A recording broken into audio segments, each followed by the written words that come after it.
കഴിഞ്ഞ ദിവസം ശരിക്കും ഇന്ത്യക്കാരെ പോലും ഞെട്ടിച്ച ഒരു പ്രതികരണം നമ്മുടെ റഷ്യയുടെ ഭാഗത്ത് നിന്ന് വന്നു. അതായത് Su-57E എന്ന് പറയുന്ന റഷ്യയുടെ 5ാം തലമുറ യുദ്ധവിമാനം ഇന്ത്യയിൽ നിർമ്മിക്കാനായിട്ട് പോകുന്നുവെന്നാണ് റഷ്യ പറയുന്നത്. ഇന്ത്യയും റഷ്യയും സംയുക്തമായിട്ട് ഇത് സംബന്ധിക്കുന്ന ചർച്ചകൾ അവസാന ഘട്ടത്തിലാണെന്നും വൈകാതെ തന്നെ ഔദ്യോഗിക പ്രഖ്യാപനം ഉണ്ടാകുമെന്നും Russian United Aircraft Corporation CEO Vadim Badekha വെളിപ്പെടുത്തിയിരിക്കുകയാണ്. ഹൈദരാബാദിൽ നടന്ന വിങ്സ് ഇന്ത്യ എയർ ഷോയ്ക്കിടെയാണ് ഈ സുപ്രധാനപ്പെട്ട വിവരങ്ങൾ പുറത്തു വന്നിരിക്കുന്നത്. നിലവിൽ ഇന്ത്യയിൽ റഷ്യയുടെ തന്നെ യുദ്ധവിമാനമായിട്ടുള്ള സുഖോയ് Su-30 MKI വിമാനങ്ങൾ നിർമ്മിക്കുന്നുണ്ട്. ഇന്ത്യയുടെ കൈവശം ഏറ്റവും കൂടുതലുള്ള വിമാനങ്ങളിൽ ഒന്നാണ് സുഖോയ് Su-30 MKI. ഈ വിമാനങ്ങളുടെ പ്രത്യേകത ഇവ ഇന്ത്യയിൽ നിർമ്മിക്കുന്നു എന്നത് മാത്രമല്ല, ഈ വിമാനങ്ങളിൽ ഇന്ത്യൻ പാർട്സ് കൂടി ഉപയോഗിക്കുന്നുണ്ട്, ഇന്ത്യൻ ടെക്നോളജി കൂടി ഇംപ്ലിമെന്റ് ചെയ്യുന്നുണ്ട്. അപ്പോൾ ഈ വിമാനങ്ങൾ നിർമ്മിക്കുന്ന അതേ പ്ലാന്റുകളിൽ തന്നെയായിരിക്കും Su-57 ഈ വിമാനങ്ങളും നിർമ്മിക്കുക എന്നാണ് ഇപ്പോൾ മനസ്സിലാക്കാൻ കഴിയുന്നത്. Su-57 വെറും ഒരു വിമാനമല്ല, 5ാം തലമുറ യുദ്ധവിമാനമാണ്.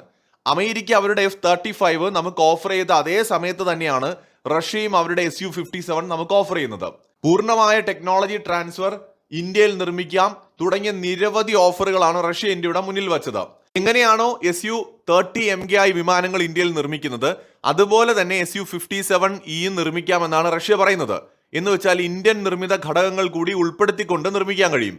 Su-30 MKI വിമാനങ്ങളുടെ എഞ്ചിൻ നിർമ്മിക്കുന്നതിൽ പോലും ഇന്ത്യൻ ഘടകങ്ങൾ ഇന്ന് ഉപയോഗിക്കുന്നുണ്ട്.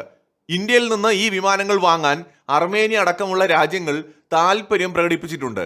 ഈ വാർത്തയൊക്കെ വായിക്കുന്ന ഒരു ശരാശരി ഇന്ത്യക്കാരന്റെ മനസ്സിലും ഇതൊക്കെ എങ്ങനെ സാധിക്കുന്നു എന്ന ചോദ്യമായിരിക്കും ആദ്യം വരിക. മറ്റു രാജ്യങ്ങളിലെ ആളുകൾ ഓൾറെഡി വണ്ടർ അടിച്ചാണ് ഇന്ത്യയെ നോക്കിക്കൊണ്ടേയിരിക്കുന്നത്. ഇന്ത്യക്കാർക്ക് പോലും മനസ്സിലാവുന്നില്ല എങ്ങനെ ഇന്ത്യക്ക് ഇത് സാധിക്കുന്നുവെന്ന്. ഒരു വശത്ത് റഷ്യയും യുക്രൈനും തമ്മിൽ യുദ്ധം നടക്കുകയാണ്. റഷ്യയും യുക്രൈനും തമ്മിലാണ് യുദ്ധം നടക്കുന്നതെങ്കിലും റഷ്യയും യൂറോപ്പും തമ്മിലുള്ള ഒരു യുദ്ധമായിട്ട് തന്നെയാണ് നമ്മൾ അതിനെ കാണുന്നത്. യുക്രൈൻ എന്ന് പറയുന്ന രാജ്യത്തിന്റെ കയ്യിലുള്ള ആയുധങ്ങളും സമ്പത്തും ഒക്കെ എന്നോ തീർന്നതാണ്.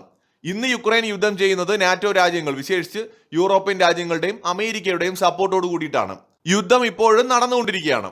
ഈ യുദ്ധം നടക്കുന്ന സമയത്ത് തന്നെയാണ് ഇന്ത്യ റഷ്യയിൽ നിന്ന് എണ്ണ വാങ്ങിക്കൊണ്ടിരുന്നതും ഈ ക്രൂഡ് ഓയിൽ ഇന്ത്യയിൽ കൊണ്ടുവന്ന് ഇവിടെ റിഫൈൻ ചെയ്ത് ഇവിടെ നിന്ന് നമ്മൾ യൂറോപ്പിലേക്ക് കയറ്റുമതി ചെയ്തുകൊണ്ടിരുന്നതും. യൂറോപ്പിന് അറിയാത്തോണ്ടൊന്നുമല്ല, യൂറോപ്പ് ഇന്ത്യയിൽ നിന്ന് റഷ്യയിൽ നിന്ന് വരുന്ന എണ്ണ തന്നെയാണ് വാങ്ങിക്കൊണ്ടിരുന്നത്. അതിനു പുറമെ ഇന്ത്യയും റഷ്യയും തമ്മിൽ നിരവധി ഡീലുകൾ ഈ കാലയളവിലും ഉണ്ടായിട്ടുണ്ട്. പ്രസിഡന്റ് പുടിൻ വരെ ഇങ്ങോട്ട് വരുന്ന സാഹചര്യം പോലും ഉണ്ടായി. നരേന്ദ്രമോദി പലതവണ റഷ്യയിലും പോയി. പരസ്പരം കൂടിക്കാഴ്ചകൾ നടന്നു, സൗഹൃദം പുതുക്കി, ഡീലുകൾ കൂടുതൽ പ്രഖ്യാപിക്കപ്പെട്ടു. ലാസ്റ്റ് ടൈം പുടിൻ വന്നു പോയ സമയത്ത് വലിയ പ്രഖ്യാപനങ്ങളൊന്നും ഉണ്ടാകാതിരുന്നപ്പോൾ എല്ലാവരും വിചാരിച്ചു പുടിൻ വന്നത് വെറുതെ ആയിപ്പോയി, പ്രത്യേകിച്ച് ഗുണമൊന്നും ഉണ്ടായില്ല എന്ന് കുറെ പേരെങ്കിലും കരുതി. പക്ഷെ ഇപ്പോൾ പുറത്തു വരുന്ന റിപ്പോർട്ടുകൾ അനുസരിച്ച് Su-57 ഇന്ത്യയിൽ നിർമ്മിക്കാൻ പോവാണെന്നാണ് മനസ്സിലാവുന്നത്. സോ ഇതെങ്ങനെ സാധിക്കും? 2 ദിവസം മുന്നെയാണ് യൂറോപ്യൻ യൂണിയന്റെ ചീഫുകളുമായിട്ട് ചേർന്നിട്ട് ഇന്ത്യ യൂറോപ്പ് ഒരു ഫ്രീ ട്രേഡ് എഗ്രിമെന്റ് സൈൻ ചെയ്യുന്നത്. മദർ ഓഫ് ഓൾ ഡീൽസ് എന്ന് യൂറോപ്പ് വിളിച്ച ആ ഒരു ഡീല് കഴിഞ്ഞ് 2 ദിവസങ്ങൾക്ക് ശേഷമാണ് ഇങ്ങനെ ഒരു വാർത്ത കൂടി വരുന്നത്. റഷ്യയുടെ 5ാം തലമുറ യുദ്ധവിമാനം ഇന്ത്യയിൽ നിർമ്മിക്കാൻ പോകുന്നു എന്ന്. ഇന്ത്യക്ക് ഇത് എങ്ങനെയാണ് സാധിക്കുന്നത്? അമേരിക്കയുമായിട്ട് ചേർന്നുകൊണ്ട് ഇന്ത്യ ഡിഫൻസ് എക്യുപ്മെന്റ്സ് ഇന്ത്യയിൽ നിർമ്മിക്കുന്നുണ്ട്. ഇന്ത്യയിൽ നിർമ്മിക്കുന്നു എന്ന് പറഞ്ഞാൽ വളരെ മുമ്പ് തന്നെ പല അമേരിക്കൻ കമ്പനികളുടെയും പ്രോഡക്റ്റുകൾ ഇന്ത്യയിൽ നിർമ്മിക്കുന്നുണ്ടായിരുന്നു, പാർട്സുകൾ ഇന്ത്യയിൽ നിർമ്മിക്കുന്നുണ്ടായിരുന്നു. കൂടുതൽ ഡിഫൻസ് എക്യുപ്മെന്റ്സ് ഇന്ത്യയുമായിട്ട് ചേർന്നുകൊണ്ട് നിർമ്മിക്കാൻ US പദ്ധതിയിടുന്നുണ്ട്. ഈവൻ US മിലിറ്ററിക്ക് ആവശ്യമായിട്ടുള്ള ചിപ്പുകൾ ഉൾപ്പെടെ ഇന്ത്യയിൽ ഉൽപ്പാദിപ്പിക്കാനുള്ള കരാറുകളും മറ്റും ബൈഡൻ അഡ്മിനിസ്ട്രേഷന്റെ സമയത്ത് പോലും ഉണ്ടായി. So India US defence partnership ഈ ട്രേഡ് ഡീലുമായി ബന്ധപ്പെട്ട് ഉടക്കി നിൽക്കുമ്പോഴും ശക്തമായി തന്നെ നിലനിൽക്കുന്നുണ്ട്. അങ്ങോട്ടും ഇങ്ങോട്ടും ഇന്ത്യൻ കമ്പനികളും US കമ്പനികളും ചേർന്നുകൊണ്ട് ഇന്ത്യയിൽ പ്രൊഡക്ഷൻ നടത്തുന്നുമുണ്ട്. അതുപോലെ തന്നെയാണ് യൂറോപ്യൻ രാജ്യങ്ങളുമായിട്ടും ഇന്ത്യക്ക് സമാനമായിട്ടുള്ള ഡീലുകളുണ്ട്. ഇന്ത്യയും ഫ്രാൻസും ചേർന്നുകൊണ്ട് അവരുടെ റഫേൽ യുദ്ധവിമാനം ഇന്ത്യയിൽ നിർമ്മിക്കാൻ പോവാണ്. ഓൾറെഡി റഫേൽ യുദ്ധവിമാനങ്ങളുടെ പല ഘടകങ്ങളും ഇന്ത്യയിൽ നിർമ്മിക്കുന്നുണ്ട്. ഇന്ത്യയുടെ ടാറ്റ ഗ്രൂപ്പുമായിട്ട്, ടാറ്റ അഡ്വാൻസ്ഡ് സിസ്റ്റംസുമായിട്ട് ചേർന്നുകൊണ്ട് റഫാൽ ഫൈറ്റേഴ്സിന് ആവശ്യമായിട്ടുള്ള ഫ്യൂൽ സേജ് അടക്കമുള്ള കാര്യങ്ങൾ ഓൾറെഡി ഇന്ത്യയിലാണ് നിർമ്മിക്കുന്നത്. ഇതിന് പുറമെ വൈകാതെ തന്നെ ഫ്രഞ്ച് യുദ്ധവിമാനമായിട്ടുള്ള റഫേൽ യുദ്ധവിമാനങ്ങളുടെ പ്രൊഡക്ഷനും ഇന്ത്യയിൽ തുടങ്ങാൻ പോവുകയാണ്. ഇത് സംബന്ധിക്കുന്ന ധാരണയും ഇന്ത്യയും ഫ്രാൻസും തമ്മിൽ നടന്നു കഴിഞ്ഞു. ഇതിന് പുറമെ നിരവധി രാജ്യങ്ങളുമായിട്ട് സമാനമായിട്ടുള്ള കരാറുകൾ ഇന്ത്യക്കുണ്ട്. അമേരിക്കയുടെ ജാവലിൻ ആന്റി ടാങ്ക് ഗൈഡഡ് മിസൈലുകളും സ്ട്രൈക്കർ ഇൻഫൻട്രി കോമ്പാറ്റ് വെഹിക്കിൾസും ഇന്ത്യയിൽ നിർമ്മിക്കാനുള്ള ധാരണയായിട്ടുണ്ട്. ഇന്ത്യയും യു എസും തമ്മിൽ സ്ട്രാറ്റജിക് ഡിഫൻസ് ഫ്രെയിംവർക്ക് 10 ഇയർ ഒരു partnership, India U S partnership sign ചെയ്തിട്ടുണ്ട്. ഇതനുസരിച്ച് ഡിഫൻസ് എക്യുപ്മെന്റ്സിന്റെ കാര്യത്തിൽ co production, co development, technology sharing തുടങ്ങിയ കാര്യങ്ങളിലാണ് ധാരണയായിട്ടുള്ളത്. ഇനി ഫ്രാൻസിന്റെ കാര്യത്തിലേക്ക് തന്നെ മടങ്ങി വന്നാൽ ഇന്ത്യയും ഫ്രാൻസും ചേർന്നുകൊണ്ട് ഇന്ത്യയുടെ ഭാരത് ഇലക്ട്രോണിക്സ് ലിമിറ്റഡും അതുപോലെ തന്നെ ഫ്രാൻസിന്റെ സഫ്രാൻ ഇലക്ട്രോണിക്സ് ആൻഡ് ഡിഫൻസും ചേർന്നുകൊണ്ട് ഒരു 50-50 ജോയിന്റ് വെഞ്ചർ പ്രോഗ്രാമായിട്ട് അവരുടെ Hammer smart air to ground weapons ഇന്ത്യയിൽ നിർമ്മിക്കാനും ധാരണയായിട്ടുണ്ട്. മാത്രമല്ല 2025 നവംബറിൽ ഇന്ത്യയും ഫ്രാൻസും ഒരു ജോയിന്റ് R&D എഗ്രിമെന്റും സൈൻ ചെയ്തിട്ടുണ്ട്. അതായത് ഡിഫൻസ് രംഗത്ത് പൂർണ്ണമായും സഹകരിച്ച് പ്രവർത്തിക്കുകയാണ് ഇന്ത്യയും ഫ്രാൻസും, ഇന്ത്യയും യു എസും. അതുപോലെ ഇന്ത്യയും ബെൽജിയവും ചേർന്നുകൊണ്ട് ജോയിന്റ് വെഞ്ചറായിട്ട് ഇന്ത്യയിൽ പ്രൊഡക്ഷൻ നടത്തുന്നുണ്ട് ഡിഫൻസ് എക്യുപ്മെന്റ്സ്. ഇന്ത്യയും ജർമ്മനിയും തമ്മിൽ സമാനമായ രീതിയിൽ തന്നെ ഇന്ത്യയിൽ ഡിഫൻസ് എക്യുപ്മെന്റ്സ് നിർമ്മിക്കുന്നുണ്ട്. മാത്രമല്ല ഇന്ത്യയും ജർമ്മനിയും തമ്മിൽ ഒരു സബ്മറൈൻ ഡീല് ഉണ്ടാവുമെന്നും അതിന്റെ പ്രൊഡക്ഷൻ ഇന്ത്യയിലായിരിക്കും, മുങ്ങിക്കപ്പൽ ഉണ്ടാക്കുന്ന പ്രൊഡക്ഷൻ ഇന്ത്യയിലായിരിക്കുമെന്നും നേരത്തെ തന്നെ സൂചനകൾ വന്നിട്ടുണ്ട്. അതുപോലെ തന്നെയാണ് ഇന്ത്യയും ഇറ്റലിയും തമ്മിൽ സമാനമായിട്ടുള്ള എഗ്രിമെന്റ്സ് നിലവിലുണ്ട്. അതായത് ഈ നേവിക്ക് ആവശ്യമായിട്ടുള്ള തോക്കുകൾ ഇന്ത്യയിൽ നിർമ്മിക്കുന്നതിനുള്ള കരാറാണ് ഇരു രാജ്യങ്ങളും തമ്മിൽ നിലനിൽക്കുന്നത്. യൂറോപ്യൻ രാജ്യമായിട്ടുള്ള സ്വീഡന് ഓൾറെഡി ഹരിയാനയിൽ ഒരു വലിയ മാനുഫാക്ചറിംഗ് ഫെസിലിറ്റി ഉണ്ട്. അവിടെ ഇന്ത്യയിൽ തന്നെ അവരുടെ M4 വെപ്പൺ സിസ്റ്റംസ് അവർ നിർമ്മിക്കുകയാണ്.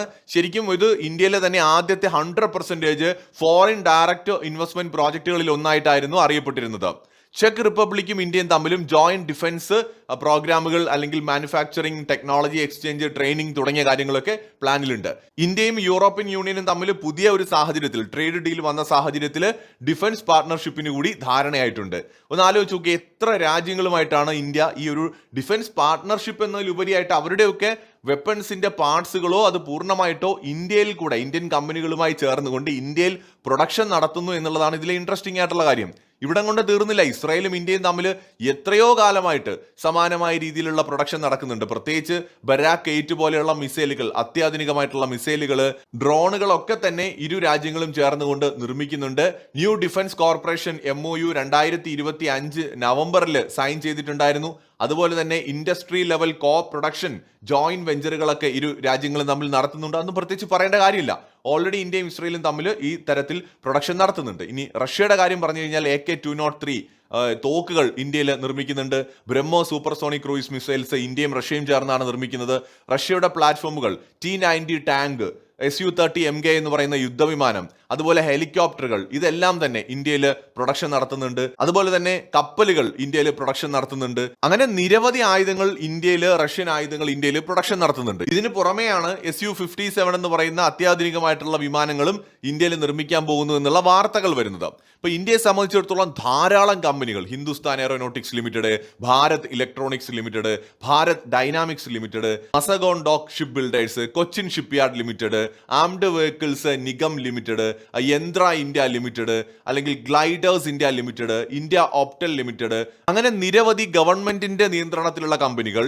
അതിനു പുറമെ ടാറ്റ അഡ്വാൻസ്ഡ് സിസ്റ്റംസ് ലിമിറ്റഡ് എന്ന് പറയുന്ന സ്വകാര്യ company, Adani defence and aerospace, Ashok Leyland defence systems, L&T defence, അതുപോലെ തന്നെ Astra microwave products, data partners, Paras defence and space technologies, Apollo micro systems, idea forge technology, Bharat forge, Kalyani ഗ്രൂപ്പിൻ്റെത്, സെൻ ടെക്നോളജീസ്, അങ്ങനെ എത്രയോ സ്വകാര്യ കമ്പനികൾ DRDOയുടെ മേൽനോട്ടത്തിൽ ഇന്ത്യയിൽ ഇന്ന് വെപ്പൺസ് ഡെവലപ്പ് ചെയ്തുകൊണ്ടിരിക്കുകയാണ്. ഇതിൽ പല കമ്പനികളും വിദേശ രാജ്യങ്ങളുടെ ആയുധങ്ങൾ ഇന്ത്യയിൽ ടെക്നോളജി ട്രാൻസ്ഫർ അടക്കം നേടിക്കൊണ്ട് ഇന്ത്യയിൽ പ്രൊഡക്ഷൻ നടത്തുകയാണ്. ലോകത്തിന് ഒരു രാജ്യത്തിനും ഇത് കഴിയില്ല എന്നുള്ളതാണ്. എന്തുകൊണ്ടാണ് ഇന്ത്യക്ക് ഇങ്ങനെ സാധിക്കുന്നത്? ഈവൻ ബ്രസീലുമായിട്ട് ചേർന്നുകൊണ്ട് ഇപ്പോൾ ബ്രസീലിന്റെ വിമാനങ്ങൾ ഇന്ത്യയിൽ നിർമ്മിക്കാൻ ധാരണയായിട്ടുണ്ട്. റഷ്യയുമായിട്ട് ചേർന്നുകൊണ്ട് റഷ്യ തദ്ദേശീയമായി ഡെവലപ്പ് ചെയ്ത വിമാനങ്ങൾ, ഞാൻ യുദ്ധവിമാനമല്ല പാസഞ്ചർ വിമാനത്തിന്റെ കാര്യമാണ് പറയുന്നത്, ഇന്ത്യയിൽ നിർമ്മിക്കാൻ ധാരണയായിട്ടുണ്ട്. എന്തുകൊണ്ട് ഇന്ത്യക്ക് ഇതിന് കഴിയുന്നു? ഒന്നാമത്തെ കാര്യം, ഇന്ത്യ കൃത്യമായും സ്ട്രാറ്റജിക് ഓട്ടോണമി കീപ്പ് ചെയ്യുന്നൊരു രാജ്യമാണ്. നാറ്റോയുടെ ഭാഗമല്ല, സോവിയറ്റ് ബ്ലോക്കിലല്ല, US മിലിറ്ററി അലൈ അല്ല, അല്ലെങ്കിൽ ചൈനയുടെ ഏതെങ്കിലും ഒരു സഖ്യത്തിന്റെ ഭാഗമല്ല. ഇന്ത്യ എല്ലാവരുമായിട്ടും കോപ്പറേറ്റ് ചെയ്യുന്നുണ്ട്. പക്ഷേ ഡിസിഷൻ മേക്ക് ചെയ്യുന്ന സമയത്ത് ഒരു ഗ്രൂപ്പിന്റെ മുന്നിലും, ഒരു രാജ്യത്തിന്റെ മുന്നിലും ഇന്ത്യ സറണ്ടർ ചെയ്യില്ല, അല്ലെങ്കിൽ വഴങ്ങി കൊടുക്കില്ല. അപ്പൊ അതുകൊണ്ട് തന്നെ റഷ്യക്ക് ഇന്ത്യയുമായി സഹകരിക്കുന്നതിന് തടസ്സമില്ല. US സഹകരിക്കാം, യൂറോപ്പിനും ഇസ്രായേലിനും ബ്രസീലിനും ഫ്രാൻസിനും ഒക്കെ ഇന്ത്യയുമായിട്ട് സഹകരിക്കാം. വളരെ പ്രധാനപ്പെട്ട കാര്യം, ഇന്ത്യ എന്ന് പറയുന്നത് വളരെ വലുതാണ്. എന്തെങ്കിലും ഒന്ന് ആർക്കും ചെയ്യാൻ പറ്റുന്ന ഒരു രാജ്യമല്ല. വലിയ പോപ്പുലേഷൻ, ലോകത്തിലെ ഏറ്റവും ലാർജസ്റ്റ് പോപ്പുലേഷൻ, ലാർജസ്റ്റ് ആംഡ് ഫോഴ്സസിലൊന്ന്, മാസീവ് ആയിട്ടുള്ള ഡിഫൻസ് മാർക്കറ്റ്, സ്ട്രാറ്റജിക് ജിയോഗ്രഫി നോക്കിക്കഴിഞ്ഞാൽ ഇന്ത്യൻ ഓഷനിലെ സെന്ററിലിരിക്കുന്ന, അതിന്റെ കൺട്രോൾ ചെയ്യുന്ന ഒരു പവറായിട്ടുള്ള രാജ്യം. അപ്പൊ അതുകൊണ്ട് തന്നെ എല്ലാ ലോക രാജ്യങ്ങളും മനസ്സിലാക്കുന്നുണ്ട്, if we don't engage India our rival will എന്നാണ് പൊതുവെ വിദേശ രാജ്യങ്ങൾ ഇന്ത്യയുമായിട്ടുള്ള ഒരു പാർട്ണർഷിപ്പിൽ കരുതുന്ന ഒരു പ്രധാനപ്പെട്ട ഒരു പോയിന്റ്. എന്ന് വെച്ചാൽ അവർ ഇന്ത്യയുമായിട്ട് എൻഗേജ് ചെയ്തില്ല എങ്കിൽ അവരുടെ ശത്രുക്കൾ ഇന്ത്യയുമായിട്ട് അത് ചെയ്യും. സോ അതുകൊണ്ട് ഒരിക്കലും ഇന്ത്യയെ പിണക്കാനോ അല്ലെങ്കിൽ ഇന്ത്യയിൽ നിന്ന് അകന്നു പോകാനോ പ്രധാനപ്പെട്ട ശക്തികളൊന്നും തന്നെ ആഗ്രഹിക്കുന്നില്ല. അവരങ്ങനെ ചെയ്താൽ കൂടുതൽ അവരുടെ ശത്രുക്കളുമായിട്ട് ഇന്ത്യയുടെ റിലേഷൻ കൂടുതൽ ഡെവലപ്പ് ആയി പോകും. സോ ഇന്ത്യ ഒരു ബാലൻസിങ് പവറായിട്ട് ലോകരാജ്യങ്ങൾ കണ്ടു തുടങ്ങിയിരിക്കുകയാണ്. അതുകൊണ്ടാണ് യൂറോപ്പിന്റെ ലീഡേഴ്സ് ഇന്ത്യയിലേക്ക് വന്നത്, അതുകൊണ്ടാണ് ബ്രിട്ടീഷ് പ്രധാനമന്ത്രി ഇന്ത്യയിലേക്ക് വരുന്നത്, അല്ലെങ്കിൽ ലോകരാജ്യത്തെ വിവിധ നേതാക്കൾ, ഭരണാധികാരികൾ ഓടി ഇന്ത്യയിലേക്ക് വരുന്നത്. ഇപ്പൊ UAE പ്രസിഡന്റ്, അദ്ദേഹം ഒരു രാജാവും കൂടിയാണ്, ഓടി ഇന്ത്യയിലേക്ക് വരികയാണ്. സോ അതെന്തുകൊണ്ടാണെന്ന് വെച്ചാൽ ഇന്ത്യയുടെ പ്രാധാന്യം, ഒരു ബാലൻസിങ് പവർ എന്നുള്ള നിലയിൽ ഇന്ത്യയുടെ പ്രാധാന്യം അത്രത്തോളം വലുതാണ്. മാത്രമല്ല, ഇന്ത്യ ഏതെങ്കിലും ഒരു ഫോറിൻ രാജ്യത്തിന്റെ മിലിറ്ററി ബേസ് ഹോസ്റ്റ് ചെയ്യുന്നില്ല. ഇന്ത്യ ഏതെങ്കിലും ഒരു രാജ്യവുമായിട്ട് നിങ്ങളെ ആക്രമിച്ചാൽ ഞാൻ കൂടെ വരും, എന്നെ ആക്രമിച്ചാൽ നിങ്ങളും കൂടെ വരണം എന്ന് പറഞ്ഞുള്ളതുപോലുള്ള നാറ്റോ സ്റ്റൈൽ എഗ്രിമെന്റ്സ് ഒന്നും ഒരു രാജ്യവുമായിട്ട് ഇന്ത്യ സൈൻ ചെയ്തിട്ടില്ല. ഇന്ത്യയുടെ ഫോറിൻ പോളിസി പൂർണ്ണമായും സ്വതന്ത്രമാണ്. US-നോ റഷ്യക്കോ ചൈനയ്ക്കോ അല്ലെങ്കിൽ ഒരു രാജ്യത്തിനുമോ ഇന്ത്യയെ ഇൻഫ്ലുവൻസ് ചെയ്യാൻ പറ്റില്ല. 2 ദിവസം മുമ്പ് ഇറാനെ സപ്പോർട്ട് ചെയ്തുകൊണ്ട് ഇന്ത്യ UN-ൽ ഒരു നിലപാടെടുത്തത് പോലും ഇതിന്റെ പശ്ചാത്തലത്തിൽ വേണം നമ്മൾ കാണാൻ. ഇതേ സമയത്ത് തന്നെ ഇതിനു മുന്നേ ഇന്ത്യ വിട്ടുനിന്നിട്ടുണ്ട്. ഇന്ത്യ പല സന്ദർഭങ്ങളിലും ഇന്ത്യക്ക് ശരിയെന്ന് തോന്നുന്ന നിലപാടുകളും തീരുമാനങ്ങളുമാണ് എടുക്കുന്നത്. ഇന്ത്യയെ അതുകൊണ്ട് തന്നെ സാങ്ഷൻസിന്റെ കാര്യം പറഞ്ഞ് ബ്ലാക്ക്മെയിൽ ചെയ്യാൻ പറ്റില്ല. ഇന്ത്യ ഏതെങ്കിലും തരത്തിൽ യുദ്ധ സമയങ്ങളിൽ പ്രതിരോധത്തിലാക്കാമെന്ന് വിചാരിച്ചാൽ അത് നടക്കില്ല. കാരണം ഇന്ത്യ എല്ലാവരുമായിട്ടും ഡീൽ ചെയ്യുന്നുണ്ട്. Russia, USA, France, Israel, Europe, Brazil. So ആ ലിസ്റ്റ് വളരെ വലുതാണ്. അവർക്കൊക്കെ ഇന്ത്യയും ആവശ്യമാണ് എന്നുള്ളതാണ്. ഇനി ഇന്ത്യയുടെ ഏറ്റവും വലിയൊരു പ്ലസ് പോയിന്റ് ചൈനയുമായിട്ട് താരതമ്യപ്പെടുത്തുമ്പോൾ എന്താണെന്ന് വെച്ചാൽ, ഇന്ത്യ കോപ്പി ചെയ്യുന്നില്ല. പാർട്ട്നേഴ്സിനെ ഏതെങ്കിലും തരത്തിൽ കോപ്പി ചെയ്തിട്ട് അവരുടെ ടെക്നോളജി അടിച്ചു മാറ്റിയിട്ട് അവർക്കൊരു നഷ്ടമോ പ്രശ്നമോ ഉണ്ടാക്കുന്നില്ല. ഇന്ത്യ ടെക്നോളജി ശത്രുക്കൾക്ക് ലീക്ക് ചെയ്ത് കൊടുക്കുന്നില്ല. ഇന്ത്യക്ക് വലിയൊരു സ്കെയിലിൽ മാനുഫാക്ചർ ചെയ്യാനുള്ള കപ്പാസിറ്റി ഉണ്ട്. സെയിം ടൈം തന്നെ ഇന്ത്യയിൽ ഇന്റലക്ച്വൽ പ്രോപ്പർട്ടി പ്രൊട്ടക്ഷൻ എന്ന് പറയുന്നത് വളരെ സ്ട്രോങ് ആണ്. എന്ന് വെച്ചാൽ ചൈനയിലൊന്നും അതില്ല. ഈ പല അമേരിക്കൻ, യൂറോപ്യൻ ബ്രാൻഡുകളുടെയും കോപ്പി ചൈനയിൽ കാണും. അത് വാഹനങ്ങളായിക്കോട്ടെ, ഡിഫൻസ് എക്യുപ്മെന്റ്സ് ആയിക്കോട്ടെ, ഇലക്ട്രോണിക് ഐറ്റംസ് ആയിക്കോട്ടെ, സകലതും ചൈനയിൽ പോയി കഴിഞ്ഞാൽ നമുക്ക് കോപ്പി കാണാൻ പറ്റും. പക്ഷേ ഇന്ത്യയിൽ അങ്ങനെ നമുക്ക് കോപ്പി കാണാൻ പറ്റില്ല. കാരണം ഇന്ത്യയിൽ സ്ട്രോങ് ആയിട്ടുള്ള ഇന്റലക്ച്വൽ പ്രോപ്പർട്ടി പ്രൊട്ടക്ഷൻ ഉണ്ട്. മാത്രമല്ല അത് കൂടുതൽ ഫാസ്റ്റ് ആയിട്ട് ഇംപ്രൂവ് ആകുന്നുമുണ്ട്. അപ്പൊ അതുകൊണ്ട് രാജ്യങ്ങൾക്ക് ആശങ്കയില്ലാതെ ടെക്നോളജി ഷെയർ ചെയ്യാനായിട്ട് പറ്റും. പരസ്പരം യോജിച്ച് ജോയിന്റ് വെഞ്ചർ ആയിട്ട് പ്രവർത്തിക്കാൻ കഴിയും. അല്ലെങ്കിൽ പ്രൊഡക്ഷനെ ലോക്കലൈസ് ചെയ്യാൻ പറ്റും. യാതൊരു പേടിയുടെയും ആവശ്യമില്ല. മാത്രമല്ല, ഇന്ത്യയുടെ ഡിപ്ലോമസി എന്ന് പറയുന്നത് വളരെ ക്വയറ്റ് ആയിട്ടുള്ള ഒരു ഡിപ്ലോമസിയാണ്. അത് ഭയങ്കര ലൗഡ് ആയിട്ടുള്ള ഒന്നല്ല. ഇന്ത്യ മിക്കപ്പോഴും ഈ ഐഡിയോളജിക്കൽ പരമായിട്ടുള്ള സ്പീച്ചസ്, മോറൽ ലെക്ചർ അല്ലെങ്കിൽ റെജീം ചേഞ്ച് പൊളിറ്റിക്സ് ഒക്കെ ഇന്ത്യ എപ്പോഴും അവോയ്ഡ് ചെയ്യുന്ന ഒരു കാര്യമാണ്. ഇന്ത്യ എപ്പോഴും ഇഷ്യൂ ബേസ് ചെയ്തുകൊണ്ടുള്ള സഹകരണം, സിവിലൈസേഷണൽ ഡിപ്ലോമസി, ദീർഘകാല ബന്ധങ്ങൾ ഡെവലപ്പ് ചെയ്തെടുക്കുക, അതേ സമയത്ത് തന്നെ ഇമോഷണൽ ആയിട്ടുള്ള രീതിയിലുള്ള റിയാക്ഷൻസ് പരമാവധി ഒഴിവാക്കുക, ഇങ്ങനെയൊക്കെയുള്ള രീതിയിലാണ് ഇന്ത്യ മുന്നോട്ട് പോകുന്നത്. സോ അങ്ങനത്തെ ഒരു രാജ്യവുമായിട്ട് സഹകരിക്കാൻ എല്ലാവർക്കും താല്പര്യമുണ്ടെന്നുള്ളതാണ് ഇന്ന് നമ്മൾ കണ്ടുകൊണ്ടിരിക്കുന്നത്. നരേന്ദ്രമോദി വന്നതിന് ശേഷം ഉണ്ടായ ഒരു വലിയ മാറ്റം എന്താണെന്ന് ചോദിച്ചാൽ, നേരത്തെ ഇന്ത്യ ഒരു ബയ്യർ ആയിരുന്നു. മോദി വന്നതിന് ശേഷം മേക്കിംഗ് ഇന്ത്യ എന്ന് പറയുന്ന ഒരു വലിയ ഒരു ആപ്തവാക്യം അദ്ദേഹം ലോകത്തിന്റെ മുന്നിലേക്ക് വെച്ചു. ഇന്ന് ഇന്ത്യ പാർട്ട്ണർ പ്ലസ് മാനുഫാക്ചറർ എന്ന രീതിയിലാണ് ഇന്ന് അറിയപ്പെടുന്നത്. ബയ്യർ മാത്രമല്ല, നമ്മൾ ഇന്ന് വാങ്ങുന്ന സാധനങ്ങൾ പോലും ഇവിടെ തന്നെയാണ് ഉണ്ടാക്കുന്നത്. ഇപ്പൊ ഫ്രാൻസിൽ നിന്ന് യുദ്ധവിമാനങ്ങൾ വാങ്ങാൻ പുതിയ കരാർ വന്നിട്ടുണ്ട്. ആദ്യത്തെ ഒരു 10-18 എണ്ണം ഫ്രാൻസിൽ നിർമ്മിക്കും, ബാക്കി മുഴുവൻ നിർമ്മിക്കുന്നത് ഇന്ത്യയിലാണ്. ഇപ്പൊ SU-57 റഷ്യയിൽ നിന്ന് വാങ്ങുമെങ്കിൽ ഇന്ത്യയിലായിരിക്കും നിർമ്മിക്കുക. ഈ ഇന്ത്യയുടെ പോളിസി മറ്റ് രാജ്യങ്ങൾക്ക് എളുപ്പത്തിൽ കോപ്പി ചെയ്യാൻ പറ്റില്ല. ഇന്ത്യ ഒരു സിവിലൈസേഷണൽ സ്റ്റേറ്റ് ആണ്, ഒരു ന്യൂക്ലിയർ പവറാണ്, അതുപോലെ ഒരു വലിയ എക്കണോമിയാണ്. എക്സ്പാൻഷൻ പോളിസി കീപ്പ് ചെയ്യുന്ന ഒരു രാജ്യമല്ല. മറ്റ് രാജ്യങ്ങളെ ത്രട്ടൺ ചെയ്യുന്ന, അല്ലെങ്കിൽ അവരുടെ രാജ്യങ്ങളെ പിടിച്ചെടുക്കാൻ, അല്ലെങ്കിൽ അതിർത്തികളിൽ അതിക്രമിച്ചു കയറി അവരുടെ പ്രദേശങ്ങൾ പിടിച്ചെടുക്കാൻ ശ്രമിക്കുന്ന ഒരു രാജ്യമല്ല. ഇന്ത്യ പൊതുവെ ശാന്തമാണ്. അതേ സമയത്ത് മറ്റ് രാജ്യങ്ങൾ വളരെ ചെറുതാണ്. പല രാജ്യങ്ങളും ഭയങ്കരമായിട്ട് ഡിപ്പെൻഡഡ് ആയിരിക്കും, അല്ലെങ്കിൽ ഭയങ്കരമായിട്ട് ഐഡിയോളജിക്കലി അവർ വേറിട്ട് നിൽക്കുന്നവരായിരിക്കും, അല്ലെങ്കിൽ സാങ്ഷൻ ഉണ്ടാകുമോ എന്ന ഭീതിയിലായിരിക്കും. അങ്ങനെ പല രീതിയിൽ ഇപ്പോൾ കാനഡയൊക്കെ വലിയ രാജ്യമാണ്, പക്ഷേ ഇന്ത്യയുമായിട്ട് നോക്കുമ്പോൾ കാനഡയ്ക്കൊന്നും ഇന്ത്യയുടെ ഫോറിൻ പോളിസി ഒന്നും സ്വപ്നം കാണാൻ പോലും പറ്റില്ല. ഈവൻ ഫോറിൻ പോളിസി ഡിഫറൻ്റ് ആണെങ്കിൽ കൂടി, അല്ലെങ്കിൽ ഇൻഡിപെൻഡൻ്റ് ആണെങ്കിൽ കൂടി, ഇന്ത്യയെ പോലെ ആകാൻ യുഎസിനും കഴിയില്ല, ചൈനയ്ക്കും കഴിയില്ല, റഷ്യയ്ക്കും കഴിയില്ല. അവിടെയാണ് ഇന്ത്യ ഡിഫറൻ്റ് ആവുന്നത്. ഇന്ത്യ അമേരിക്കയെ പോലെയോ ചൈനയെ പോലെയോ റഷ്യയെ പോലെയോ അല്ല. ഇന്ത്യ ഡിഫറൻ്റ് ആണ്. മറ്റൊരു വീഡിയോയുമായി വീണ്ടും വരാം.